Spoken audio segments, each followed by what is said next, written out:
Discover Help presents Stress-Free Living with Ray Samich and Mr. Stress-Free Ratanjit S. Sandhi. This audio program is an unscripted and unrehearsed conversation between Ray and Ratanjit. It is shared with you in hope of adding value to your life.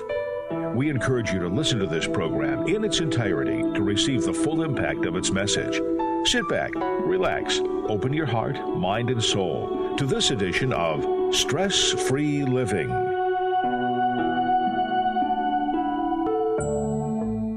Welcome to Stress-Free Living. Thank you so much for being with us today. I'm Ray Samich, and I'd like to introduce all of you to my longtime radio colleague, co-host of the show, my dear friend and spiritual brother, Ratanjit Sandhi. Ratanjit, how are you today? Wonderful, Ray. How are you? I am excellent, thank you. Always better to be with you and with all of our Zoom friends that join us on a regular basis. And all of you, however you may be watching or listening to the show, thank you for spending some time with us. Ratanjit, we talk about stress-free living on an ongoing basis. We talk about how it needs to be part of your lifestyle to be able to understand and think of things differently so that you can cope with stress on a day in, day out basis. But I want to talk today about what happens when we encounter very grave situations, worst case scenarios, where we're in an accident, where we're on a stage and something goes terribly wrong in front of our colleagues or in front of our friends. We go through a life You will be crisis shocked. The older women on this site can't say no to sex. of major proportion. We have some type of a concern that in the moment seems unbearable. Maybe we lose the life. We go through a moment where we find out that we have 3 months to live, or a loved one has 3 months to live, or maybe the moment that they pass and we're suddenly realizing we're alone. Those types of grave, seemingly unbearable moments when we are overwhelmed with grief, worry, all types of emotions, most importantly, stress. How do we, in the moment, can we talk today about kind of a how to get through it for those types of worst case scenarios? You know, we build our life right from the childhood onwards with expectations. And when they are not met, we get disappointed. When you get on the stage, you have expectation to have audience clap and get up and welcome you. And then if you forgot the very speech you were going to deliver, it is very embarrassing. Right. You were expecting this. And the same thing, you're driving somewhere and you are expecting to reach somewhere safely, and suddenly there is an accident and you're hurt and this. So anytime there is a hindrance in our expectations, we say, why this happens? And my favorite saying is, your brain is tuned. It is basically designed to find something which is not working right so that it can be fixed. And take, for example, if you lose a tooth in your mouth and your tongue always goes through that place, whereas you have 31 teeth intact. You're not grateful for those, but you're constantly looking for what is missing. Mm-hmm. So we are tuned to that, and you have to understand why we are tuned to that, so we can correct that. if we are not aware of what is going wrong, we'll never fix it. But that is an opportunity to fix it better, to improve, to add value, whatever happens. And so you are going to be given opportunity in a broken up situation. So anytime if you forgot your speech, or if you humbled on the way of speaking, that means you have to prepare it better so that you can deliver it better. So you understood. So my mother used to say that every failure is a success, and every success is a failure. You know what happens is when we succeed, somehow we succeeded in spite of our drawbacks. So all our drawbacks remain hidden, and we have no opportunity to improve them. Whereas when we see a failure, that drawback becomes very obvious. We can fix it so that we can have a much stronger position to succeed in the future. Whereas we always feel bad when we have failure. We feel, so it's the same thing. When we have a heart attack or something, chest pain, you go to the doctor. And suddenly at that point, you can have tremendous stress and I'm going to die, or your, but this is an opportunity to improve your lifestyle so that you can have a better health.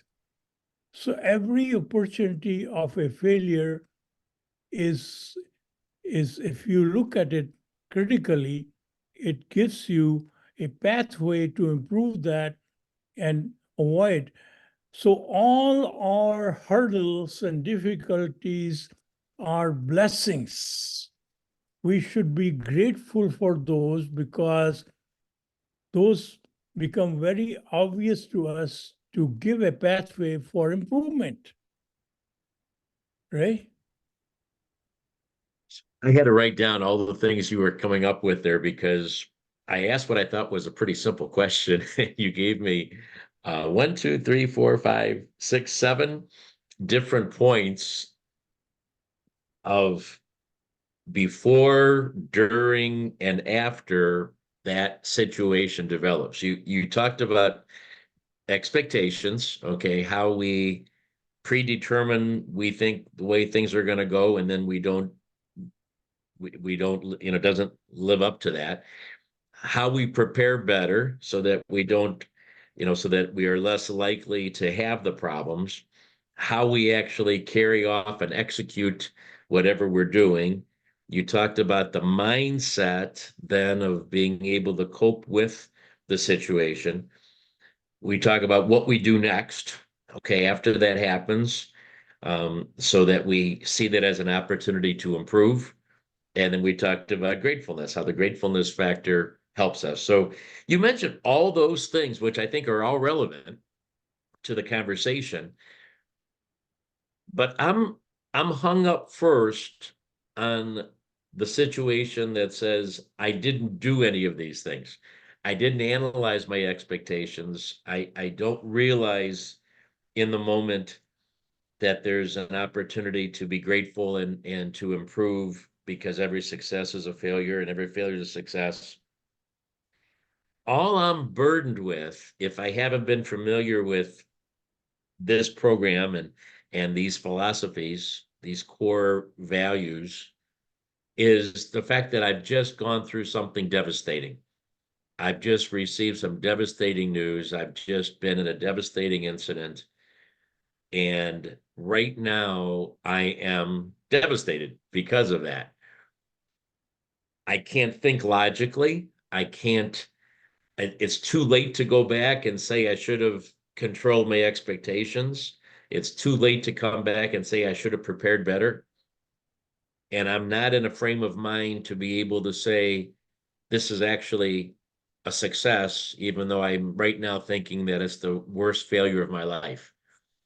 So for that person that's in that moment, is there a first thing that he or she can do, a first thought that you would say they should try to put in their head to make their grief, their anxiety, their stress better, more that they can cope with that? In life, anytime if you want to become an athlete, or if you want to become a speaker, or if you want to become a businessman, or if you want to go to an island to watch these volcanoes, where very beautiful sight of volcanoes, but in any of these situations, there is a prerequisite to prepare yourself, right? So supposing you want to go to this island to watch these amazing scenes of volcanoes erupting, beautiful, but you have to have certain costumes, certain conditions which you have to be prepared for. So Right. when we come on this earth, so we newborn babies are not prepared to cope with the life. There are basically certain things have to be implanted in a child. One is mindset of acceptance. Because when something happens, you cannot go back. No matter how smart you are, no matter how much money you have, no matter how much strength you have, how much power you have, you cannot reverse it. You can only go forward. You cannot go in the past. So what do you do with the past? Something happened to you. You can get angry, you can sue them, you can do all those kind of things. But you have to move forward. Moving forward, you have full control. You can do what you want, what you can plan, you can do.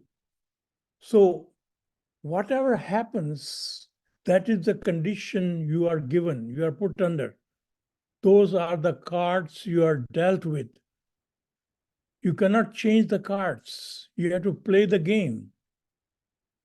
You can use those cards, you can use your intelligence, you can use all those things to play the game, but you cannot change the cards. Whereas our mindset is always, why it happened to me? We are parked in that mode, and suddenly that thing only give you stress, that only can give you negative thinking. Whereas you can do whatever you can do in the future. Whatever has happened, those are the cards you are dealt with. So acceptance is a fundamental mindset which has to be given to. Acceptance doesn't mean that whatever condition I'm born with, I'm going to live with that. In the future, I can change those. Acceptance simply means don't go past, don't go into the past tense, why it happened. And if you can change those conditions in the future, that thing not to happen, you can do that. But you cannot go back. So, and then second thing is that in order. I don't want you to forget the second thing. So make a really good note or write it down, because I don't want you to forget where you're going. Okay. But your first one is so important that we have to stop on it, because for anybody who is involved in this program, watching it, listening to it, or sharing it with somebody who needs this, I think that is so critical, Ratanjit, what you've just said. We talk about our brain, our incredible computer that we have in our head that just wants to evaluate and analyze and think. And I mean, it can drive us crazy. It keeps us up all night long because our brain won't stop thinking. And it detracts from what we're supposed to be accomplishing because we're trying to focus and our brain keeps going off in different directions. Our brain is such an amazingly powerful computer, but we have to control what it thinks about. And you've just answered something so important with when these bad things happen is that our brain wants to go and analyze how this happened, why this happened, what we could have done, what we should have done, how this is not fair, how this shouldn't have happened to me, how I deserve more. I'm a good person and I shouldn't have these terrible things happen. Or if it's a loved one, how they're a good person and it shouldn't happen to them. And now this is so tragic and sad. And whatever the thing is, our brain wants to always analyze. And especially if we're especially parked in an ego mode, for whatever reason, it wants to say how unfair this is. And then it starts giving us reasons why it's so unfair. I love what you started with here, Ratanjit, because acceptance to say none of that matters right in this moment. If you want to get to the next step, if you want to get through this, if you want to overcome this temporary hurdle, as bad as it might be, you cannot spend another moment analyzing why it happened or how it happened or why it shouldn't have happened. You need to accept what it is at this moment and move and go forward.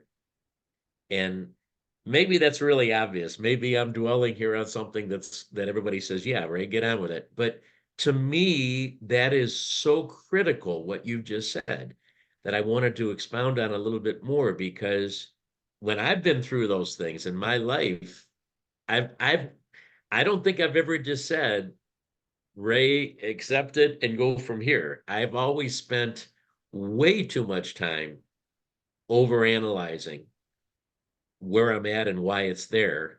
And you can't go forward until you stop going backward, right? So There is I, very important point is that you must analyze it for the reason that you want to correct it for the future. You don't want to analyze it to feel sorry for yourself, to blame somebody, to sue somebody. So there is positive side of analysis. Brain is going to tell you that this thing should not repeat in future if I do these things in future. So that is the reason the brain is equipped with this quality of total understanding why this happened. But not in the moment. I mean, shouldn't that come later after you've moved on and in the crisis of the moment, it doesn't seem like that's the time to do it.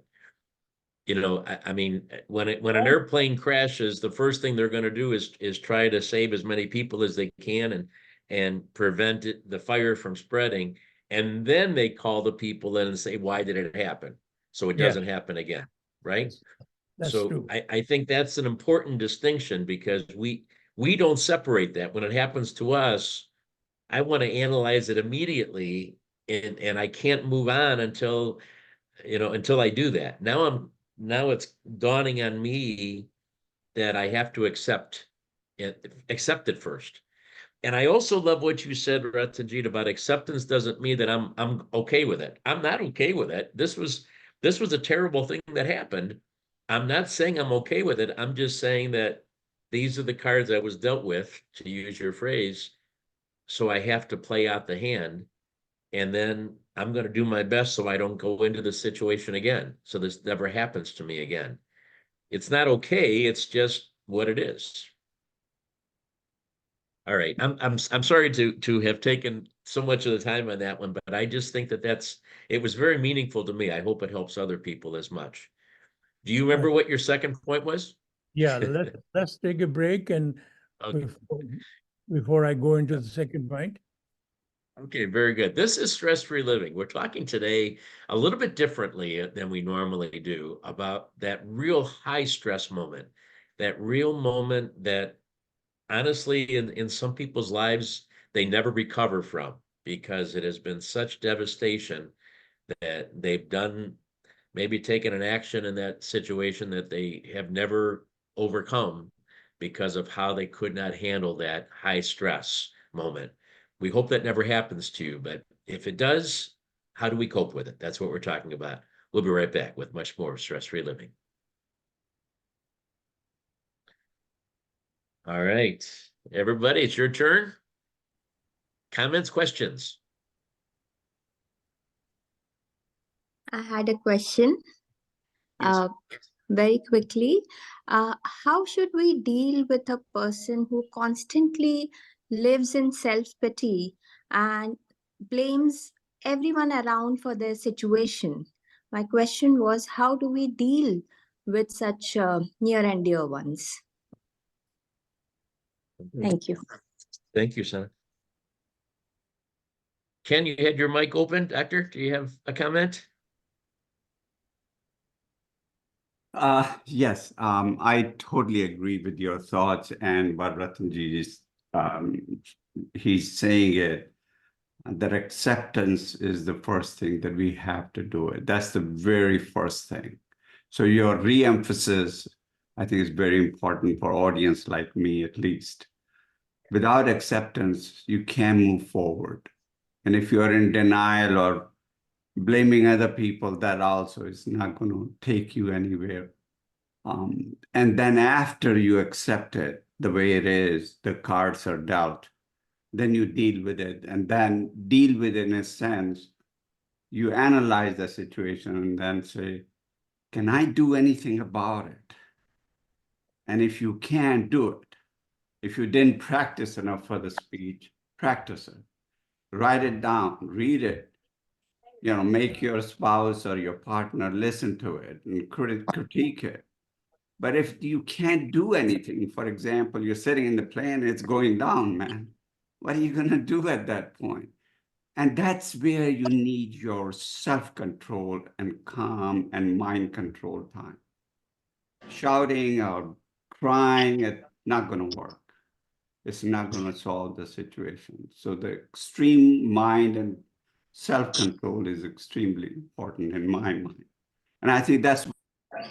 We are back on Stress-Free Living. Thank you so much for being with us here today. Engage in some wonderful conversations that we have, the opportunity to interact with our audiences that we have with us on our Zoom calls. If you would like to be a part of that so that we can interact with you during our live shows, we welcome you too, and you can check that out on our Stress-Free Living radio channel on YouTube.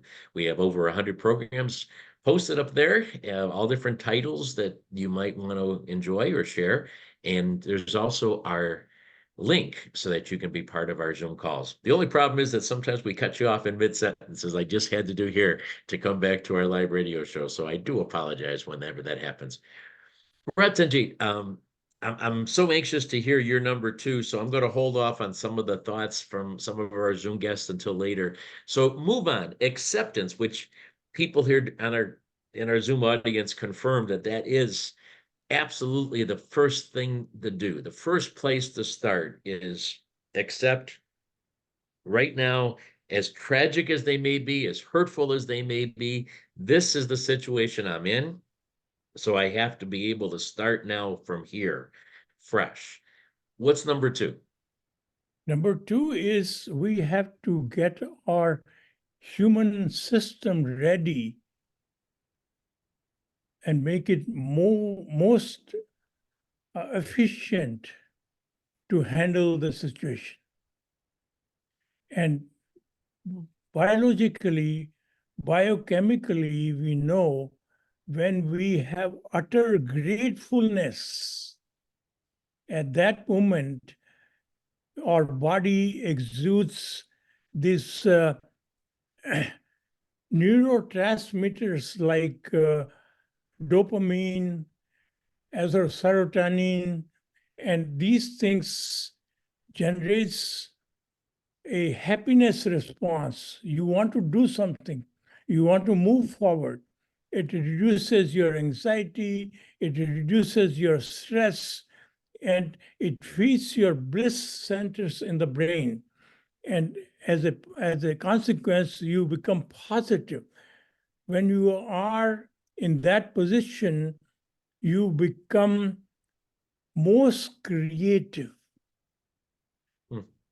Your total capacity of your brain becomes available to you. So you want to have all those equipment ready to cope up with the situation, to correct the situation. That only happens when you are under the unconditional gratefulness. So you cannot suddenly become unconditional gratefulness if you have not practiced that before. So in your life, you have to get ready for these emergencies, and you have to get your mind totally embedded in this unconditional gratefulness. And so you can move into that position whenever you are desiring. And it makes you ready to cope up with any bad situation which happens in undesirable situation. It happens. Right?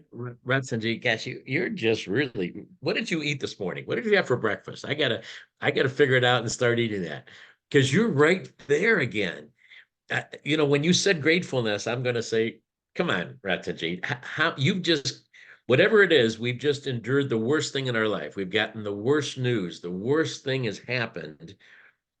We're in a devastated mindset. We think our world is over as we know it. Our life will never be the same. And you're asking me to be grateful. Okay. And that transition really is impossible. You're absolutely right, unless we understand what gratefulness is and we've practiced it before.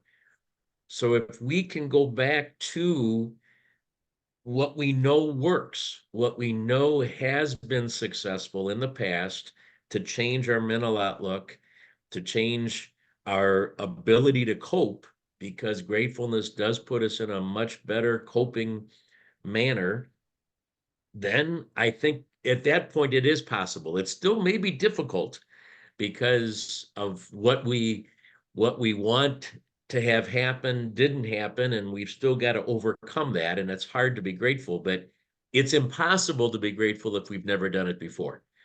But if we are in that worst case scenario and we've experienced that previously, I think it is possible. So, wonderful, wonderful advice. Acceptance that as bad as it is, this is what it is right now. This is the situation I'm in. And then calling upon our understanding of gratefulness, our understanding that is the mechanism that's going to help us to move forward. Is that it? Is that as simple as it is? 1-2 punch, or is there another punch? You have to further on, you have to live in the realization of this, what we call as life. So we are basically understand that I am born, eventually I'm going to become old, in this body is going to become old, and one day this body I'm going to leave here and I'm going to go.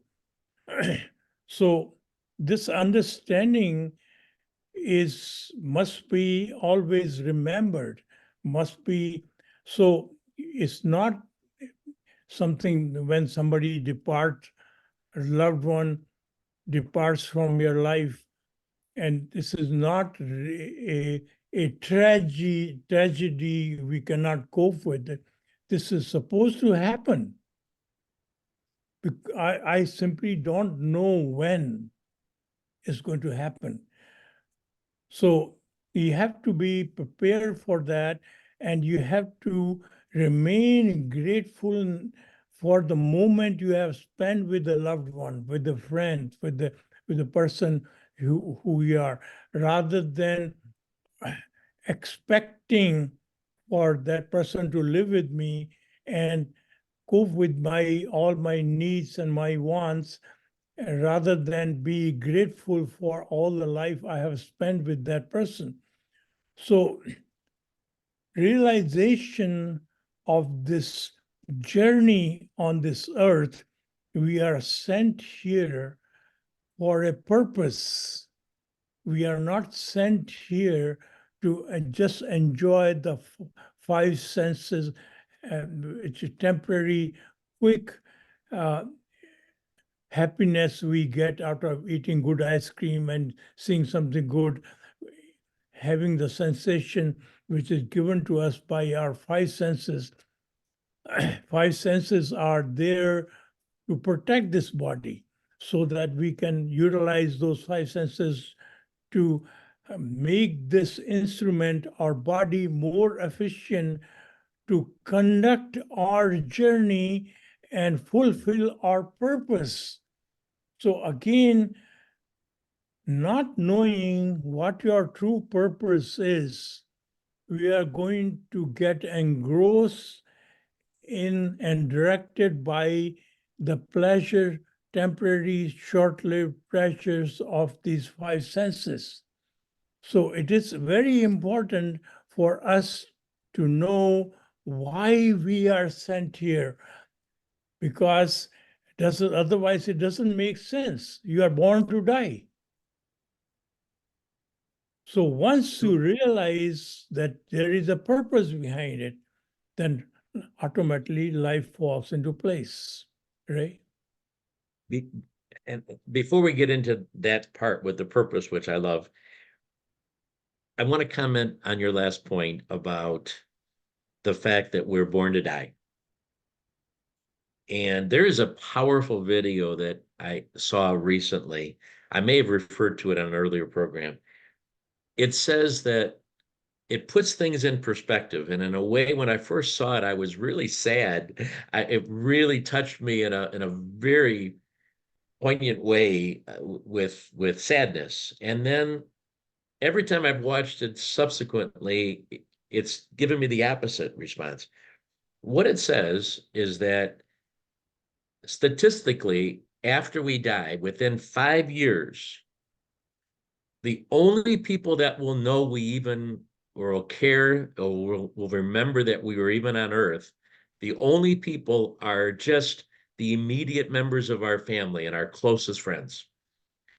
Within 5 years, 99.9999999% of the people that are living will not think of us ever again. Within 75 years, based on the fact that the average person lives 80 years and they don't have a memory until they're 5, within 75 years of our death, nobody on Earth will remember us, because nobody on Earth, on average, will even still be alive to be able to talk about us and remember us. Within 75 years, okay?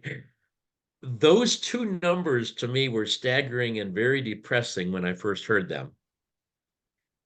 But as I go on in my life, I realize that that's actually means that our worst case scenario of stress that we're talking about is almost irrelevant. That moment in time when something bad happened is not only a dot, it's a dot of a dot, because it really means very little in the big picture. So to me, it becomes a great point of inspiration that says, might as well put it all out there. Might as well go through everything I possibly can in this dot, because if it goes wrong, it doesn't matter. I'm here to do it. I'm here to serve that purpose at that highest level and not worry about the fact that it could go wrong, because if it go wrong, it's incidental in the big picture of life. Am I expressing that in a way that makes sense? I want to add something to that. If you divide your human race into two categories, in one category is they basically come here and do normal things. They go to school and get their degree, and they get married, they have children, and they build a house, and they collect the money, and eventually they retire, and they eventually die. So that category people, what you said is so correct. They will be forgotten. And there is another category of people who focus on adding the highest value, achieving their purpose of life, and they will always be remembered. People like Mahatma Gandhi, people who have given these things to us. And so it's really the purpose, if we have fulfilled our purpose of life, which is adding the highest value to making a difference to the bigger one, which exists, the universal power which exists in every living human being, everything on earth. So when we serve that power, when we add value to that power, through either one way or other, there are millions of ways to add power. And each of us is very uniquely constructed by the nature. We do not resemble each other. The idea of we are all equal, we are all equally unique. We are not equal. We are here to add the highest value, depends on our uniqueness rather than becoming a copycat. And when you become a copycat, you will always remain mediocre. To have excellence, you have to discover uniqueness in you and your mission to add highest value through that uniqueness which is given to you.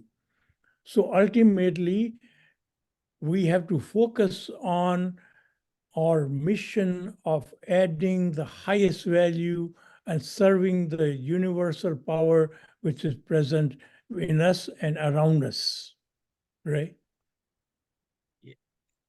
You know, Ratanjit, on top of what you just said about the uniqueness, equally unique, I think part of our uniqueness is not only the fact that we were unique when we were born, nobody ever like us, nobody with our fingerprints like us, but it's the series of things that we go through in our life, the experiences, the people, the relationships. And part of that includes going through what might be potentially devastating moments, right? I mean, I think those types of things that I have endured have shaped me more than maybe anything else in terms of who I am now.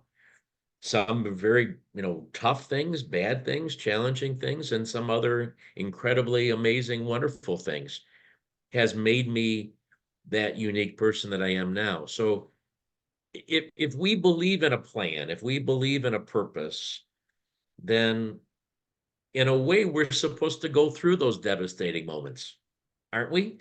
I mean, they're terrible, they're horrific, but if we have any belief that there is a purpose of our life, then perhaps we're being exposed to those most challenging moments to make us all that we are supposed to be, and to be able to maybe have more empathy, maybe more compassion, maybe a deeper understanding of what people are feeling around us so that we can communicate with them better and understand them better, because we ourselves have been out there in a really devastated moment. What do you think? Could these moments actually be something we should be grateful for? Every moment we should be grateful for. There is a built-in system in this human body there is happiness. There's euphoria which happens in us. The happiness, there is a short-lived and a long-lived. Short-lived, what we call happiness, is feeding our five senses. They result into long-term unhappiness many times. So if you keep on eating ice cream, you'll be sick. But you enjoy it while eating the ice cream. Now, there is another happiness which comes to us by utilizing and challenging our creativity in our system. When I create something unique, when I meet the challenge, when what looks impossible, I'll make it possible, the joy which I experience through that experience is absolutely amazing.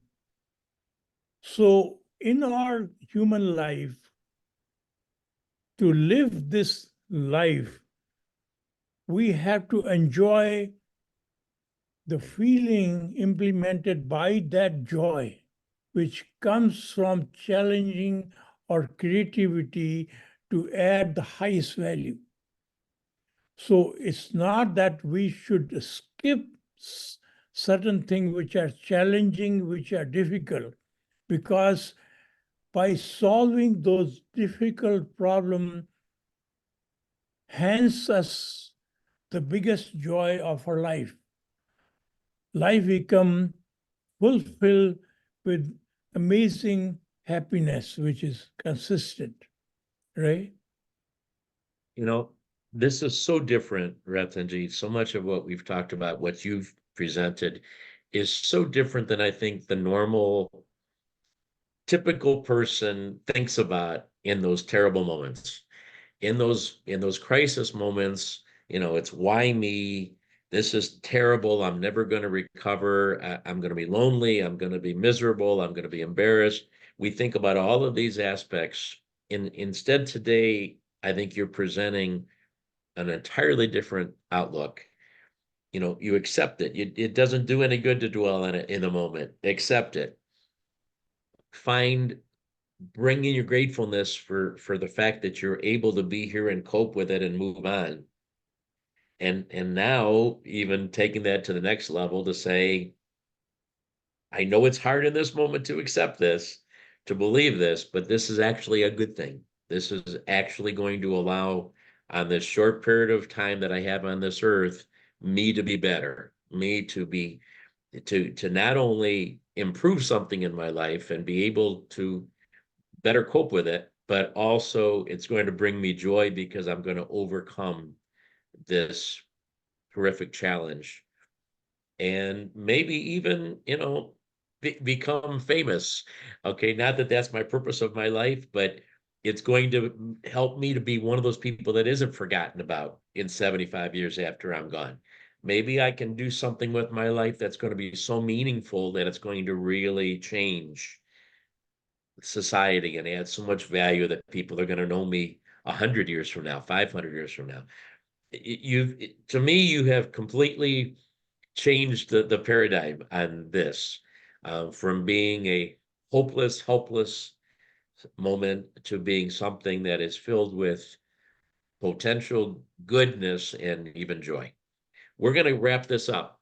We've talked a lot. I have talked a lot, but we're going to bring this all together and add a few more elements to this. This is Stress-Free Living. We'll be back in just a moment. All right, everybody. I apologize for cutting you off last time. Who else has a quick thought or a question for Ratanjit?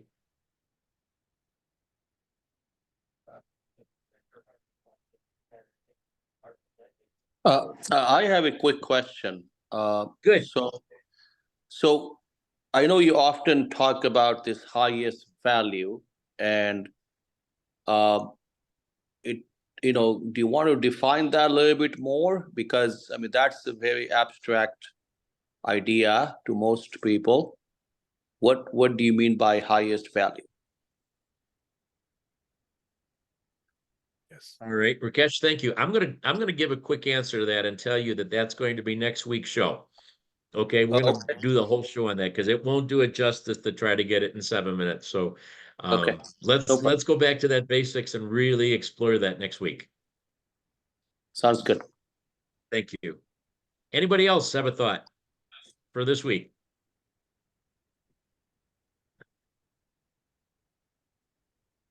I guess not. Oh, hi, Paula. Let me just see. I think we're coming back. No, we got 30 seconds. Go ahead. Open your mic and go ahead, talk. Okay, so my thought was, when I was very young, I lost my mom to a terrible disease. I was only 17, so I was a senior in high school. So I learned very early on, things that are out of your hand, you cannot hold on to. It was nothing I could have done at 17 or even now because of the disease that she passed away from. So my thought is, I was always grateful for the time that I had with her. So I was in gratitude very early on in my life. But my thought is, catastrophically, at what point do you consider the fact that there is a moment where you can stop the bleeding? Is that upon just a realization, or is that after you've come to the point where you've acknowledged that you must move forward? Because there is a point where there's a potential for things to get increasingly worse and to be catastrophic. At what point do you phantom and consider, okay, what do I do right now where it doesn't go? We are back on Stress Free Living. Thank you so much for being with us. Once again, engage with our audience, and apologies to those that we can't finish conversations with there because we're going live here on the radio. Ratanjit, I want to transfer that last question over to you. And I think I know the answer, but I want to hear your thought on it. Sometimes if we don't take control of the situation, of the devastating moment, the catastrophic moment, and do what we've been talking about, what you suggest to do, it actually gets worse. It actually becomes more unmanageable, doesn't it? And as we feel bad for ourselves, maybe have more thoughts, perhaps with the loss of a loved one. Now we're starting to doubt ourselves. We're starting to say, gee, I should have done this before I lost this special person, or I should have acted this way. Or why didn't this happen? Why didn't, we find out that maybe a doctor made a mistake or something, and now we are angry and all of these things. Whatever the scenario might be, critical, the timing of our response that you've been suggesting is critical, because not only is it going to be bad until we fix it, but it could even be worse, right?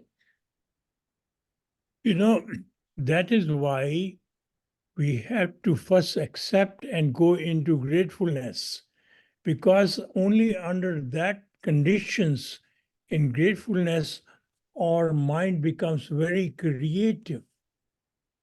If you remain in the old paradigm of why it happens to me, you will not decipher the main problem which happened. You will not be able to take the right actions which needed to be taken. And in future, you will always be repenting if I did not do those things right.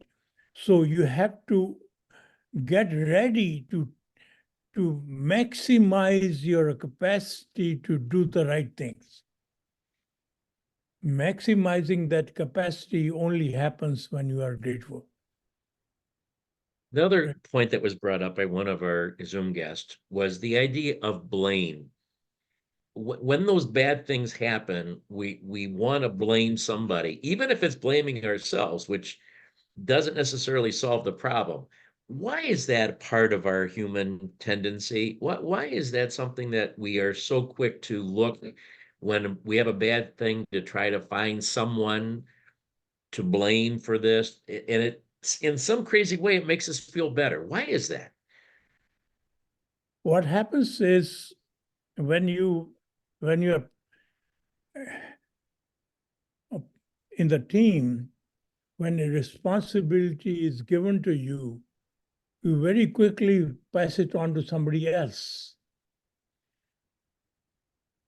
Or you do it yourself. Because normally, in the normal condition, in absence of gratefulness, your creativity is not available to you and your ego is highly inflated. So when you pass it on to somebody, the blame or the responsibility, you egoic way, you feel better temporarily.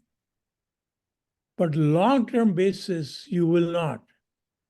The real joy, which is only available to you if you fully utilize your creative powers of your system. Creativity gives you a solution which makes you feel wow, and you feel better. And that creativity is not going to be available to you until you accept the challenge. Right? We have one more quick question from one of our Zoom guests. We've been talking about crisis moments, those terrible catastrophic moments and how to cope. What if it's an ongoing crisis? What if you're dealing with a situation where somebody you love has an serious emotional problem, maybe a drug, physical addiction, maybe they're deteriorating in front of your eyes in terms of dementia or physical health. So it isn't a momentary crisis where you have to cope with it. It's an ongoing, terrible, catastrophic situation that is again out of your control. You can't bring that person and make them healthy again. You can't solve their chemical addiction or their emotional distress. Does the same thing that we've been talking about, the acceptance, the gratefulness that happens in a split second that needs to happen, is that the same thing that we can apply to get us through those long-term problems too? Of course.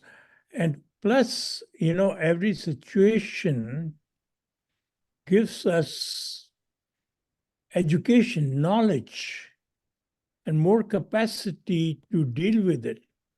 So when you understand the difficulty experienced by you because of your loved one, you are better prepared to help somebody who is going through the same situation. So it never goes waste. You are constantly learning and utilizing and passing on and sharing.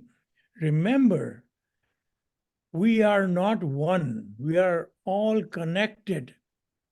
And our real joy is given to us when we practice that oneness rather than each element of our body, each intersection, each interaction with another person is basically going to give us a brand new experience if we are awake, if our creative powers, total creative powers are available to us.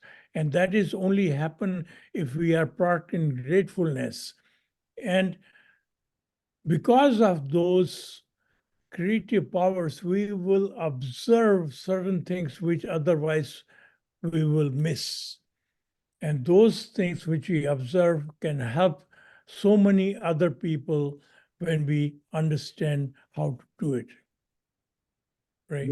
That's the last thing, and I know we have a couple seconds left only, but I'm so glad you added that last point, Ratanjit, because when we're standing up there alone and we think we're alone and we think that this is only happening to us and we're devastated by this catastrophic thing, whatever it is, we very much think of ourselves as one, as ourself only. To be reminded in those scenarios that we are all connected and that there's other people affected by this too, and there's other people affected by how we respond to it. and by how we act in this moment when we're not really one, but we are part of the bigger one. I think that also is something that if we had more time, we could explore it. But I'm so glad you mentioned that at the end, that we're not really alone facing that catastrophe. We are part of a much more powerful one. Ratanjit, thank you so much for all your thoughts here today, all your ideas and inspirations. We really, really appreciate it. We hope that you have enjoyed our program here today, and we hope that it's going to help you or some other ones that you care about get through that catastrophic moment, which unfortunately inevitably happens in so many lives. And if not, the very best to you, just handling stress on a day-to-day basis. Remember, we're all playing the same game. Have a great day. We'll talk to you again real soon.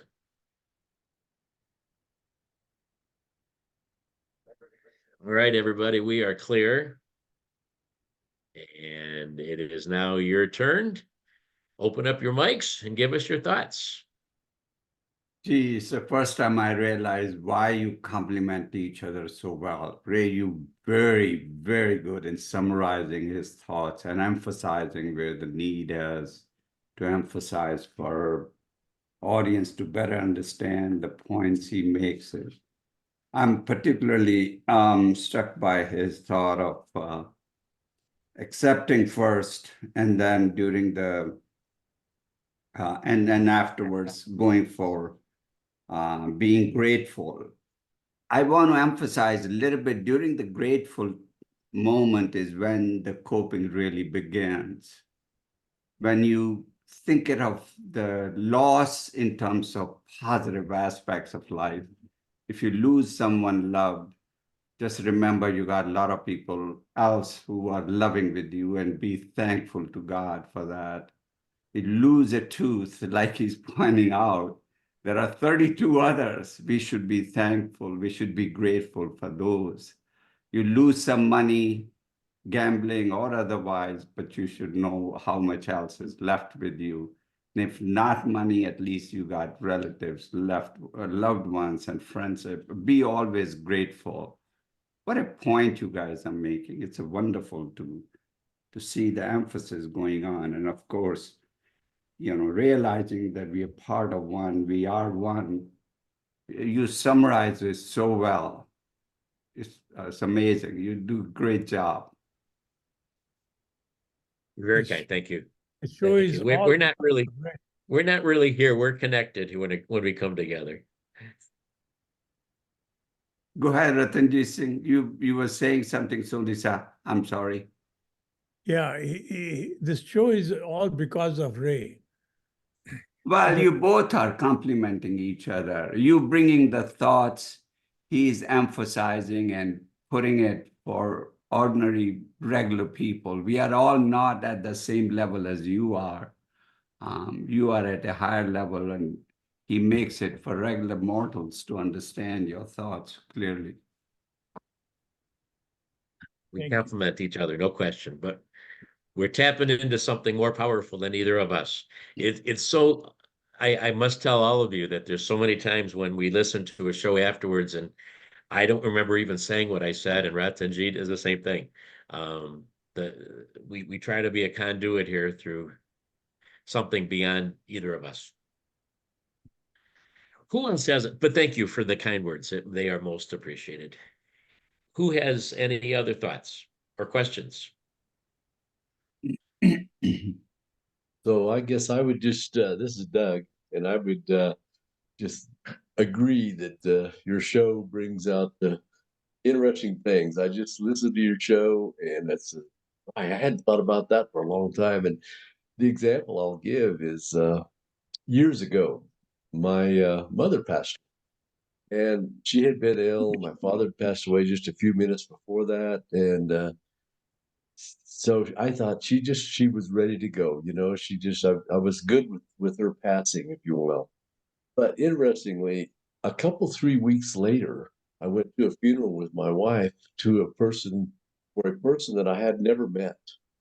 And during that service, thinking only of my mother, and the tears just started rolling down my face. It was almost embarrassing.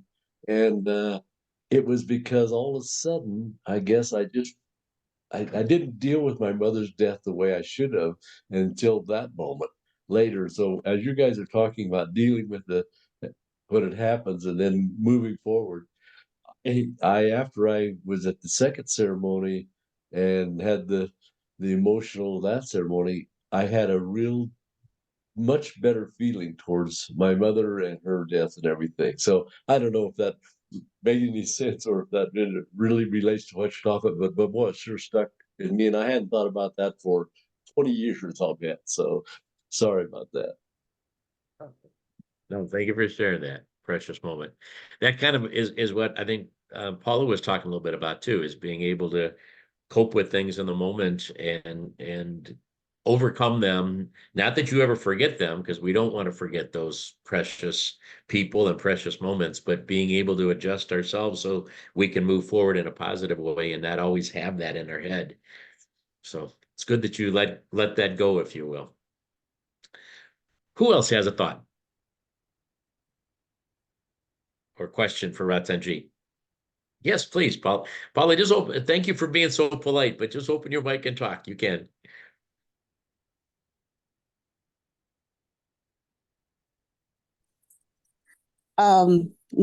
This is just a thought. My thought was that I was at that very tender age of 17. I still had my dad and a lot of family members, even an aunt. Most of my family members have lived to be 100, 105, but I just lost my mom just very early. But so very early, when I was young, I was able to cope only because I was grateful for the time that I had her so far.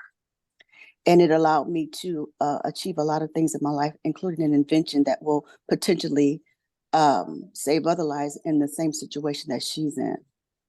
That she was in at the time.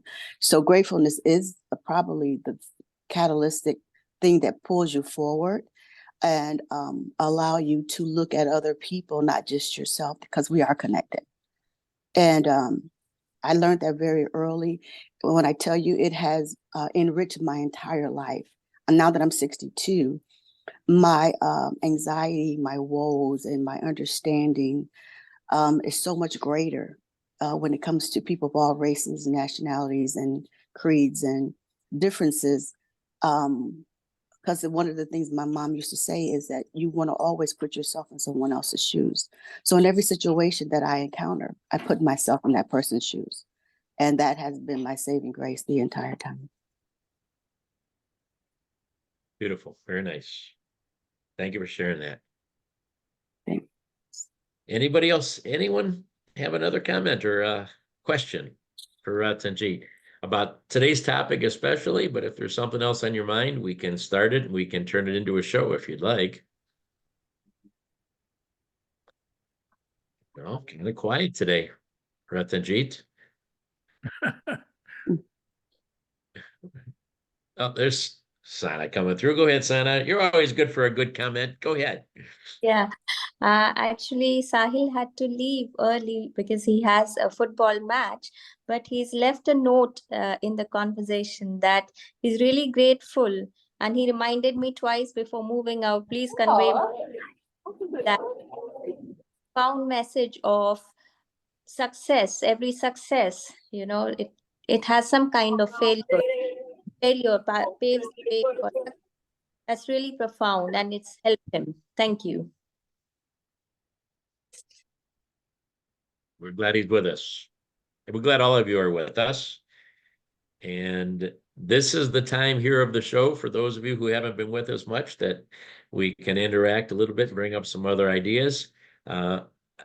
At the request of Rakesh, next week, we're going to go back to the very basics. It's something that we started talking about in the early volumes of the show, 25, 30 years ago, explaining the highest value, explaining what it means to try to add the highest value and looking for how to do that and what that means. And we really haven't talked about that. After so many years, we kind of figure that everybody already understands that point, but it's so critical to the whole thing. So let's go back to the basics and we'll do that in next week's show. Anybody have any other thoughts for this week before we let you off through your day? Ray, your wish about somebody joining us from India. Jogesh is with us. Jogesh, how are Oh, you? good. Well, You know I'm what? pretty Oh, there good. he is. And today I'm responding from the home city of Mr. Ratanjit, Bikaner. Oh, wow. Huh. So I came to see my elders, my mother especially, and she is now quite okay. But there's a fear when she is now aged and plus 90 plus. So there's sometimes a fear how to cope up when she leaves us. That is a thing that lurks in my mind. When you lose your parents, then there is a big blow in your life. So is it that we have to prepare ourselves in advance or be prepared for the eventuality? So these are some questions that keep coming. But yes. How can you lose your parents when you are because of them? No, but the will advice not they exist. give. I You will may be a not carrier exist. of their chromosomes, but the thoughts the parents have given, they always, we always admire them. They always have some new advice for us. And that tells us that we are still learning from our parents. And that is the thing that says that the sober advice and the worldly wise advice, where will we get when they leave? So you That's can, whenever you're feeling a difficult task and you ask your brain, what would your parents say about that? And your brain will tell you what your parents are going to advise you. So they never leave. They never leave you. Yes, I guess. Yeah, I guess that's the way. Certainly, yes. Some part in your own self, I now feel I'm like imitating my father who left us a few years ago. So that keeps coming back. Yes, you're right in certain ways. Yeah, when you think about your father, close your eyes and play your homage to him for that thought. Okay, yes. Yes, rightly so. Another question that comes to my mind is sometimes your colleagues, my friends have also left in COVID. So their gap is not going to get filled. Now, at this prime age, should we develop more friendship? As you were saying that we are oneness connected with others, and for new experiences, we should be coming and doing that. Fundamentally, you cannot have friends. You can only be a friend. Oh. So become a friend for the world, and you will have all the people as your friends. Help them, help the stranger, and he'll become a friend. Yes, yes, sometimes yes. But in your professional life, sometimes you do develop enemies, though that may be transitory. But once you look back, then they came in your life for some benefit to make you teach and learn something, make you learn something in your life. So they say enemies also have a role to play in your life. Professional enemies, I would say, or competitors.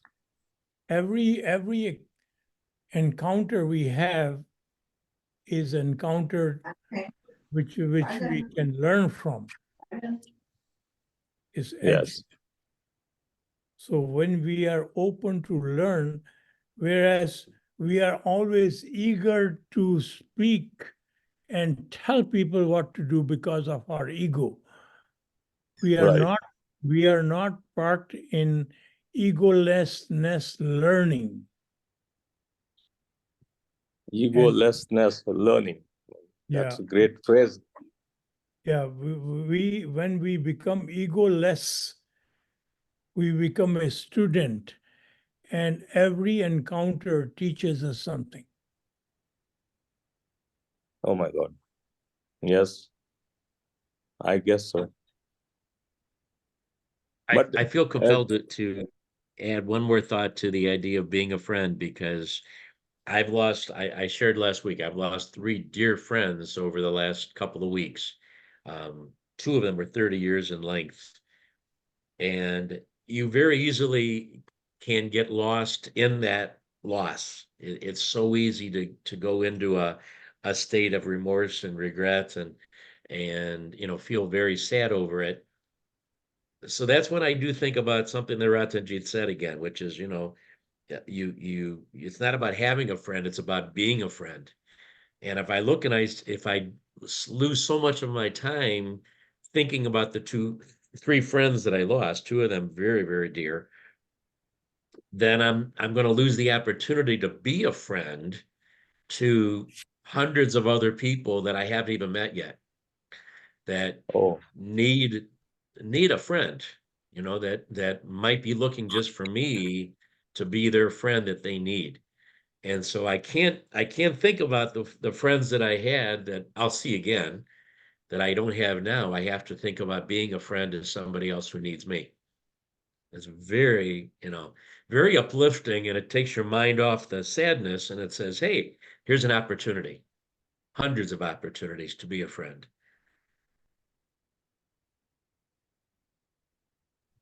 yes, Anybody that's else have a right. thought? Yes, actually, not just friends or foes, but just sometimes passerbyers can also contribute a great amount of stability in what you may need at that present moment. Sometimes just a passerby says the exact perfect thing that you need just to get through that moment. And this is someone you've never seen, you'll never see again. And it could be in a line at a grocery store or something. And you find that because we're all connected, the universe gives you what you want, even in a grocery store, your own driveway, taking out the trash. So when you think of connectedness and oneness, you got to consider those that you see and those that you don't see according to either your egoic mind or the fact that you think that their mere presence may not be of any importance, but it always is. As Rataji says, we're so connected. Everyone that comes in your life, even if it's for 30 seconds to 30 minutes, is pertinent. Great wisdom. Thank you. But we have to be open to that, right, Paula? We have to be open to that opportunity. We don't think that's going to happen, so sometimes we don't hear those words or don't see those signs. But if we're open to it, they're all around us. Absolutely, at every second. Yeah. All right, everybody. This has been a wonderful show. I hope you've enjoyed it as much as I have, because it has been very meaningful. We thank you all. And Rakesh, I see you open your mic. One more thought. I'm sorry, I forgot. I just wanted to say these are very profound ideas, and they need to be really expanded upon. But in colloquial language, I think every culture knows about this intuitively. Like for a phrase like "happy-go-lucky," So if you're always happy, good things happen to you. Or the phrase whistling past the graveyard, that comes to mind. So I think that, but these need to be explained, and I know that Ratanjit will be doing that. Like what exactly happens when we have this unconditional acceptance? Why does that work? And so I know we'll be talking about all of this stuff going forward, but I just wanted to point out that I think we are all at some level aware of this. We just don't follow it. See, one fundamental thing about life is that all our knowledge, we lecture about it, we write books about it, Right. we mention in our conversation, but we never live our knowledge. We always live our habits. Right. So until the knowledge is transformed into your living habits, that knowledge is only a liability and a decoration for your ego.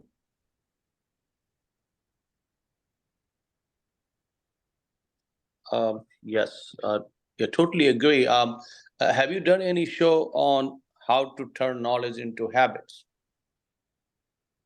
Ray, we should do that show. We can do another one on that. We actually not only have that, but we've done a 2 CD set, 25 habits to live by. And there's 2 versions of that are available that really break down the habits that we should develop for our happiness and our success. All right, everybody. Thank you so much for being with us. Thank you Part of so our show much. today. We'll Thank see you you next for the week. wonderful show. Thank you. Bye-bye. Bye-bye.